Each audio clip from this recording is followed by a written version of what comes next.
AI and gaming, things that should never be mixed.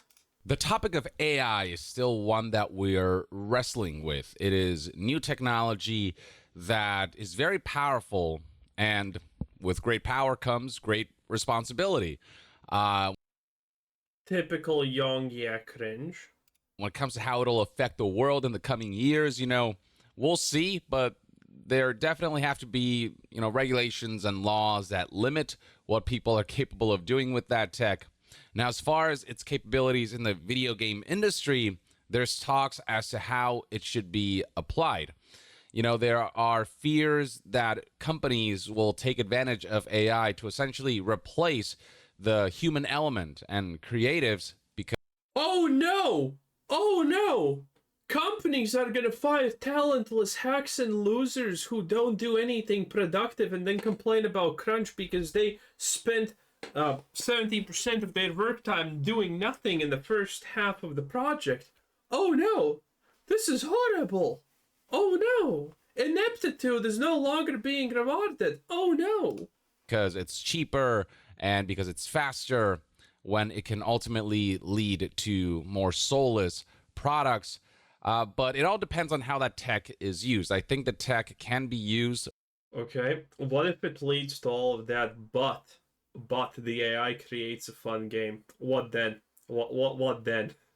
What then, Young? For good if applied properly, and then it can be used to diminish artistic endeavors if used improperly. Now, Oh no, again the conversation about loser artists that create furry art being pissed that they're getting replaced by AI. Oh no, the horror. Absolutely horrific. Oh, what will I ever do now? These low-level artists that design things that I have absolutely no interest in and are generally the equivalent of your 13-year-old schoolgirl who has decided that she's going to be a painter and has practiced for a month. Oh no, what will the world do without these losers? Nintendo has a take on how they believe AI should be used. So this right here is a document that highlights a Q&A section of a recent investors call. And in this fourth question, there is the question of AI that is presented to Nintendo. And here's what they had to say. I think this is one of their more based takes. Nintendo's an interesting company where, they make amazing games, but in terms of takes that they have on certain things, it can be hit or miss. But in this case, I feel like they are taking the right approach. So the translation was done by news outlet Tweaktown here, and this is what that translation reads like, the response to that investor who asked about Nintendo's thoughts on AI. In the game industry, AI-like technology has long been used to control enemy character movements, so game development and AI technology have always been closely related, which I guess is true when you think about it, how AI is very much a kind of programming that is reactive to the player's actions, and so there has been elements of that, but when it comes to generative AI specifically, that is a whole other thing, and that is a topic that they say has been a hot one in recent years, can be more creative, but we also recognize that it has issues with intellectual property rights. Wait, how is Nintendo being based here? Nintendo is probably just looking at the fact that there's a bunch of companies that are suing companies like OpenAI currently for, without permission, use training their, creative generative AIs on their data without permission. I'm not. This sentence alone is making me think: is Nintendo gonna be based? I don't know. So enemy AI is developed in-house. Generative AI, what it does is essentially take other people's work and has the program learn from that work, and then what it spews out is essentially material from other people's work that it has amassed through its learning But, there's an argument as to whether that should be allowed, given that people did not give AI companies permission to draw from their work to allow their AI to function. And there's questions of, what it spews out, isn't it essentially stealing from other people's work? And there are times when, you input something for generative AI to generate, and what it does generate is very close to some people's work that the AI drew from. And so Now, the funny part about this is people are not that unique in creating shit, okay? Let's be completely honest. The funny part about when stuff like this happens is when there's one guy who says, "Wait a minute, your AI stole from me, look at my work," and then there's like 50 other people who are like, "No, it stole from me," because all of those 50 pictures are very similar, okay? It's not that easy to create something that is completely new and unique. So it just doesn't feel like it's uniquely creative. It feels like AI is just essentially taking amalgamations of different people's work that were not given permission for the AI to use, and then kind of fusing them in this weird kind of, arguably soulless monstrosity that can be output. There are uses of AI that could be interesting, especially when interacting with like NPCs in video games is concerned. But when there are intellectual property rights issues, when those are elements that haven't been legally resolved, there's still no regulations on that front, which is That's such a shallow and stupid take. So the thing is, yeah, when it comes to artistry, yeah, obviously the AI is getting inspired, so to speak, from somewhere, right? But even if the AI writes dialogues and responses for characters, it's still gonna do the same thing as in the case of artists. It's gonna amalgamate and learn from other already existing sources. And Yong Yea is like, "Oh no, the artists, think about the artists," but the writers, fuck them. Yeah, that's completely fine. Which is just a fundamental. It's just a fundamental giveaway that Yong Yea completely does not understand what he's talking about because he can't even think one step ahead. Okay? If AI steals from artists, then AI creating dialogue is gonna be just stealing from writers.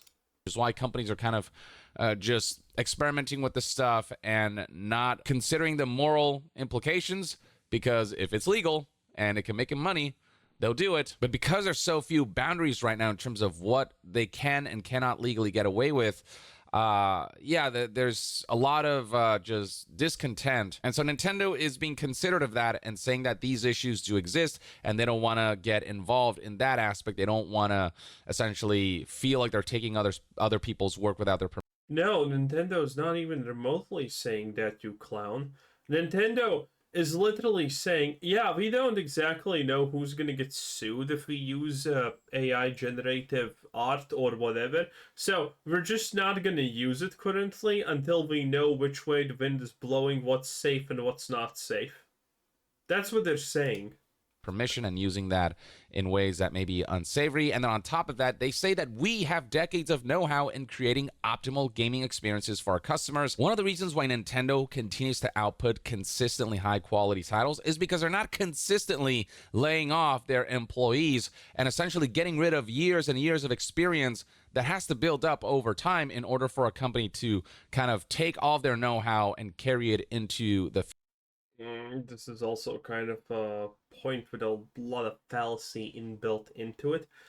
One, we actually don't know how these things happen inside of Nintendo. Maybe they have the same churn ratio as other companies, but no one talks about it because it's Nintendo and we don't know that much about them and whatnot. We just know that they really love DMCAing people on YouTube. That's the only thing we know about Nintendo, honestly. We don't know about their work culture.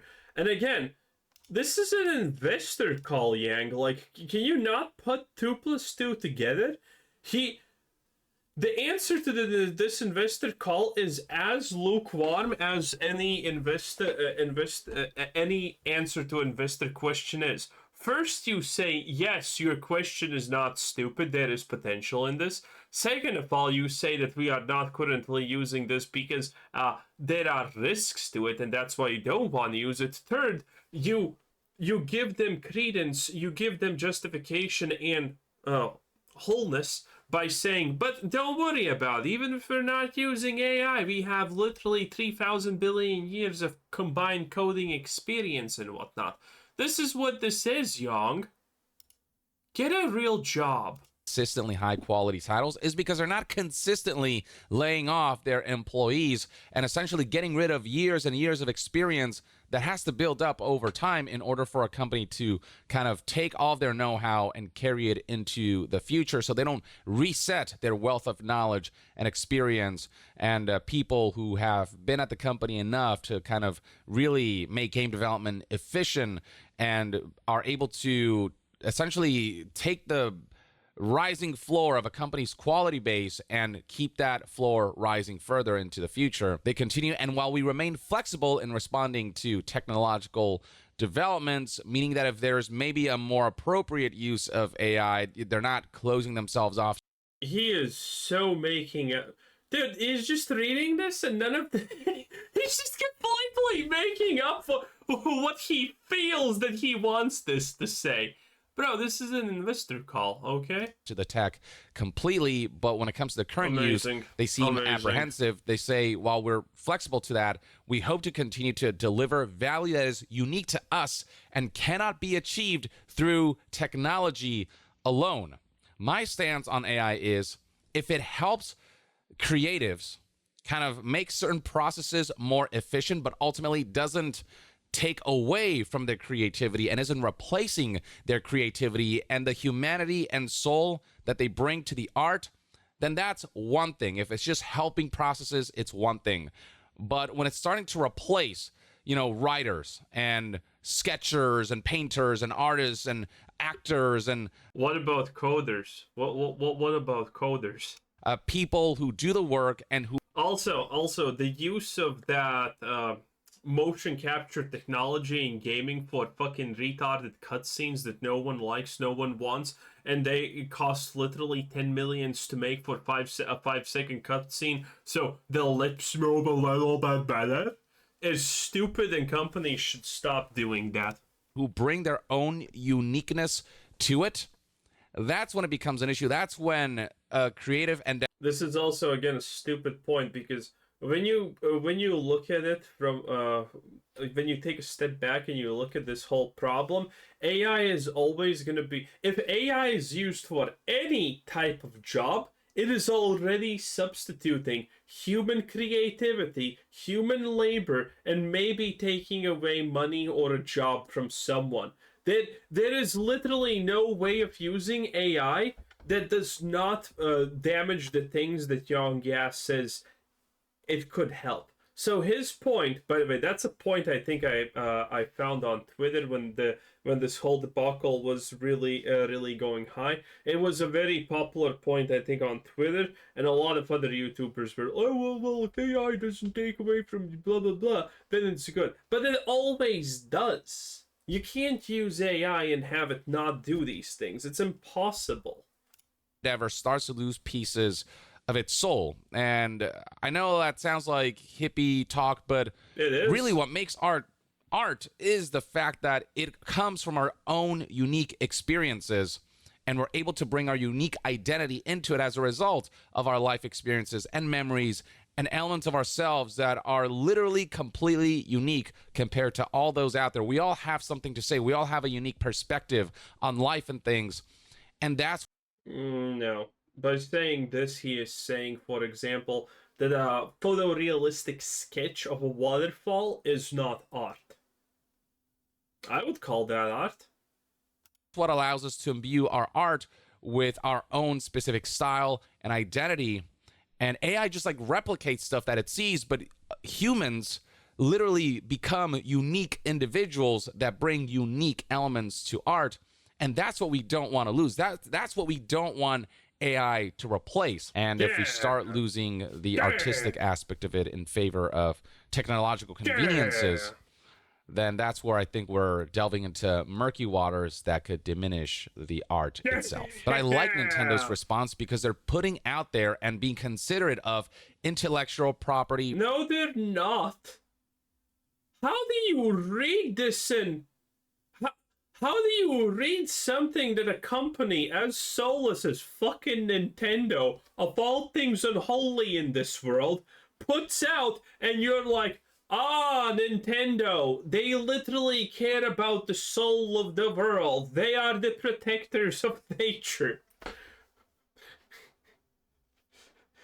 Bro, this is the same as Shell saying we care about nature while drilling in 50 different locations and destroying ecosystems.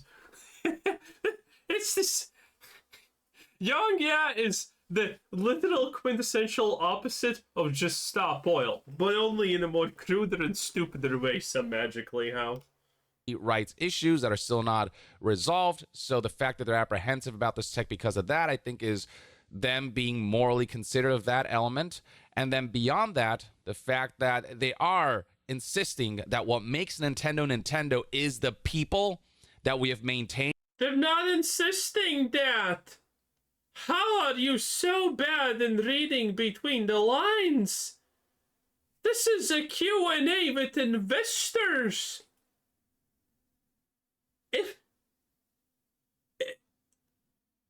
the if Nintendo believed the crap you're spewing currently, they would have said that they want to save the planet and feed homeless kittens.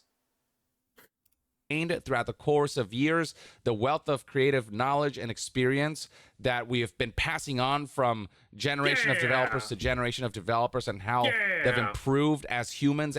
By the way, the idea that you need to keep developers around so all of the value doesn't get lost to them is also a double-edged sword, because that's not actually how typically competent people work.